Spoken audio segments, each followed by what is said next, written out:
जय हिंद, नमस्कार दोस्तों। आप सभी का एक बार फिर स्वागत है। दोस्तों, यदि किसी अधिकारी को वेलफेयर अफसर बनाया गया यानी कल्याणकारी अधिकारी बनाया गया है और वो कल्याण नहीं करता है, किसी का वेलफेयर नहीं करता है, तो वो उस पद पे रहने के लायक नहीं है। लेकिन पीसीडीए में एक वेलफेयर अफसर ने अपना असली काम करके दिखाया। दोस्तों, खबर आपके सामने है। एक सैनिक होता है, उसका बेटा जो दृष्टि बाधित होता है यानी उसको आंखों से दिखाई नहीं देता है।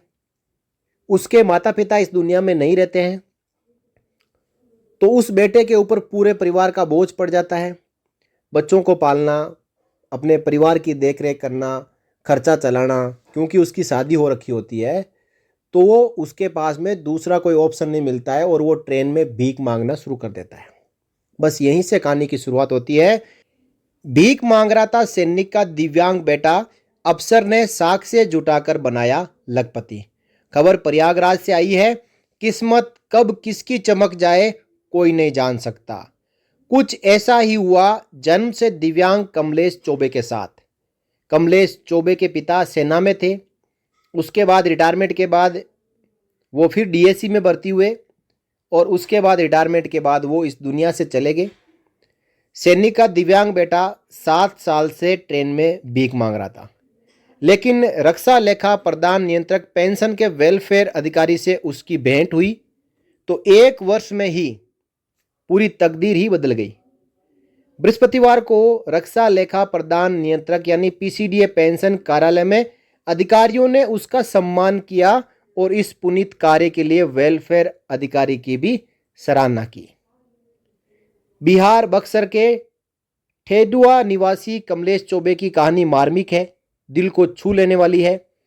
उसके पिता दीनानाथ सेना में नायक पद से 1989 में सेवानिवृत्त होने के बाद 1990 में डीएसी में भर्ती हो गए। वहां से वे सन 2000 में सेवानिवृत्त हुए। उनके 2 बड़े पुत्रों, जिसमें बेटे कमलेश जन्म से ही दिव्यांग है।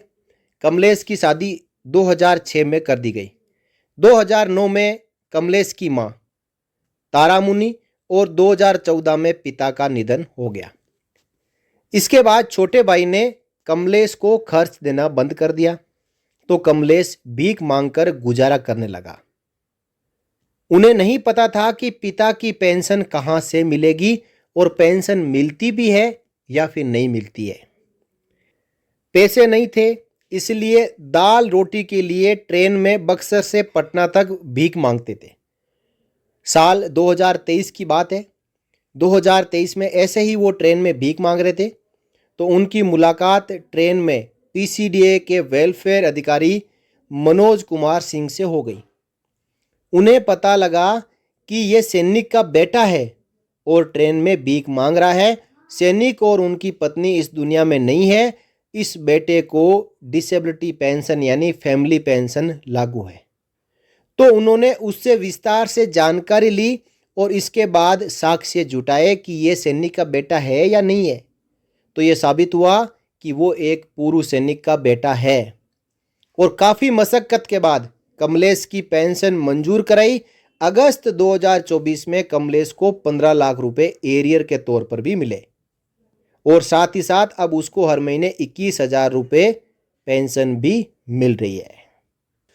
तो दोस्तों, ये थी पीसीडीए पेंशन इलाहाबाद के वेलफेयर अफसर मनोज कुमार सिंह और ट्रेन में भीख मांग रहे सैनिक के दिव्यांग बेटे की। तो इसे कहते हैं असली कल्याणकारी अधिकारी, जो ना केवल कार्यालय में बैठ के पूर्व सैनिकों और उनके आश्रितों के कल्याण करते हैं, बल्कि यदि उन्हें ऐसा लगता है कि मेरे कार्यालय से बाहर भी कोई ऐसा वांछित है जिसको पेंशन लागू है, लेकिन जानकारी ना होने की वजह से वो पेंशन प्राप्त नहीं कर रहा है और वो पेंशन से अपनी ज़िंदगी गुजारा कर सकता है, लेकिन उसको भीख मांगकर अपने पत्नी और बच्चों का पेट पालना पड़ता है और सुबह शाम की रोजी रोटी के लिए उसे ट्रेन में भीख मांग के जो कुछ भी पैसे मिले उससे ज़िंदगी गुजारनी है। तो ऐसे में भगवान के रूप में मनोज कुमार सिंह जी आए और कमलेश का उद्धार किया। अब कमलेश को ज़िंदगी भर के लिए अभी 21,000 मिल रही है और जब भी पेंशन का रिवीजन होगा तो उसकी पेंशन का रिवीजन भी होगा और साथ ही साथ 2014 से लेके और आज तक उसको उसकी जो फैमिली पेंशन है उसका एरियर भी दिलवाया। अब उसको जो आप यहाँ पे फोटो देख पा रहे हैं पीसीडीए में बुलाया गया और उसको सम्मानित भी किया गया और साथ ही साथ पीसीडीए ने मनोज कुमार सिंह को भी धन्यवाद किया और उनका सम्मान किया। तो दोस्तों ऐसे होते हैं अधिकारी। अधिकारी का मतलब जिसके पास अधिकार होता है और वो अधिकार का सही इस्तेमाल करें। तो एक सल्यूट मनोज कुमार सिंह को बनता है। साथ ही साथ कमलेश को हार्दिक शुभकामनाएं कि अब वो बीवी और बच्चों के साथ में खुशी खुशी से रहें। हर महीने 21,000 रुपये आएंगे और साथ ही साथ चाहे तो वो कुछ छोटा मोटा धंधा शुरू कर सकते हैं। लेकिन अब वो बेसहारा नहीं है, उसके सिर पे पीसीडीए पेंशन प्रयागराज का हाथ है, भारत सरकार का हाथ है।